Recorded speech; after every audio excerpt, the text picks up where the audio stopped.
दोस्तों मान लीजिए आप किसी एटीएम में कैश विड्रॉल के लिए गए हैं और आपका जो है एटीएम कार्ड काम नहीं कर रहा, तो आपने जिस बैंक का आपके पास कार्ड है आपने उसके टोल फ्री नंबर पर संपर्क किया या उस शाखा से संपर्क किया, तो आपको मालूम पड़ता है कि आपने बहुत दिनों से कोई फाइनेंशियल ट्रांजैक्शन नहीं की थी, इसलिए बैंक ने आपके खाते को इनएक्टिव कर दिया, डोरमेंट कर दिया या यूं कह लीजिए फ्रीज कर दिया। तो जब आप बैंक शाखा में जाते हो और अपनी स्टेटमेंट आप चेक करवाते हो तो उसमें अगर कोई ब्याज हुई ट्रांजैक्शन है, मतलब बैंक ने आपको कोई ब्याज दिया है, अगर वो ट्रांजैक्शन हुई है या किसी तरह का कोई सर्विस चार्ज कटा है जैसे SMS charge, minimum balance charge या ATM card charge, cheque book charge, तो दोस्तों आप अगर इन ट्रांजैक्शनों को फाइनेंशियल ट्रांजैक्शन मानते हो तो ये आपकी गलतफहमी है और इस गलतफहमी को जो है आप दूर कर लीजिए। रिजर्व बैंक ऑफ इंडिया बैंकों को ये दिशा निर्देश देता है समय समय पर, अगर किसी खाते में कोई फाइनेंशियल ट्रांजैक्शन नहीं होती है 6 महीने से लेकर साल भर तक, तो उस खाते को आप इनएक्टिव कर दीजिए। अगर 24 महीने तक कोई भी फाइनेंशियल ट्रांजैक्शन नहीं होती है दोस्तों, तो उस खाते को बैंक जो है डोरमेंट कर सकता है। तो जब बैंक डोरमेंट कर देता है, इनएक्टिव कर देता है, खाते को फ्रीज कर देता है, तो आपके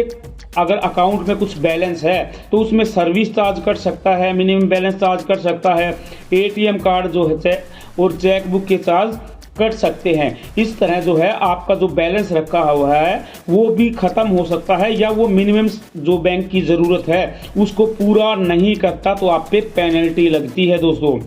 तो जब आप अपनी स्टेटमेंट बैंक वाले साहब को दिखाते हो और वो बोलता है कि आपने फाइनेंशियल ट्रांजैक्शन नहीं की, तो आप नॉन फाइनेंशियल ट्रांजैक्शन का हवाला देते हो जिसको फाइनेंशियल ट्रांजैक्शन नहीं माना जाता दोस्तों।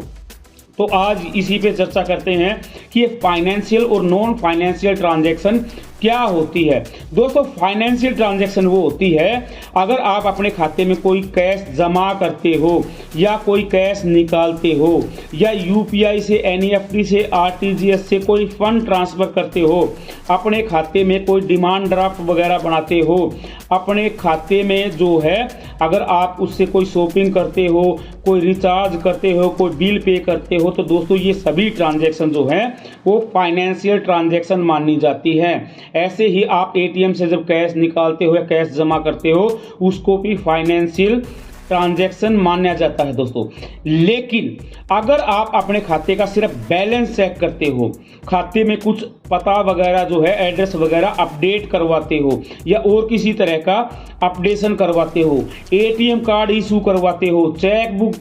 जो है इशू करवाते हो, तो दोस्तों ये सभी ट्रांजैक्शन जो है वो नॉन फाइनेंशियल ट्रांजैक्शन होती है। इनको फाइनेंशियल ट्रांजैक्शन काउंट नहीं किया जाता। अगर आप बैंक ने आपके खाते में जो है ब्याज जमा किया हो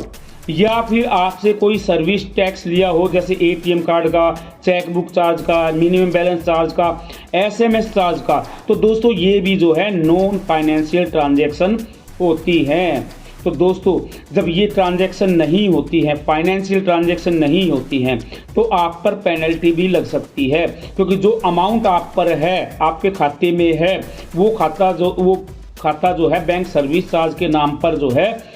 आपके खाते से डिडक्शन करता रहता है। अगर दोस्तों नॉन फाइनेंशियल ट्रांजैक्शन को भी फाइनेंशियल ट्रांजैक्शन मान लिया जाए तो रिजर्व बैंक ऑफ इंडिया का ये नियम जो है, ये दिशा निर्देश कोई काम का नहीं कि खाते में अगर कोई ट्रांजैक्शन नहीं हुई है तो उसको इनएक्टिव कर दिया जाए, डोरमेंट कर दिया जाए या फ्रीज कर दिया जाए। तो इसी दिशा निर्देश को लागू करने के लिए बैंक जो है फाइनेंशियल, नॉन फाइनेंशियल ट्रांजैक्शन को बताता है।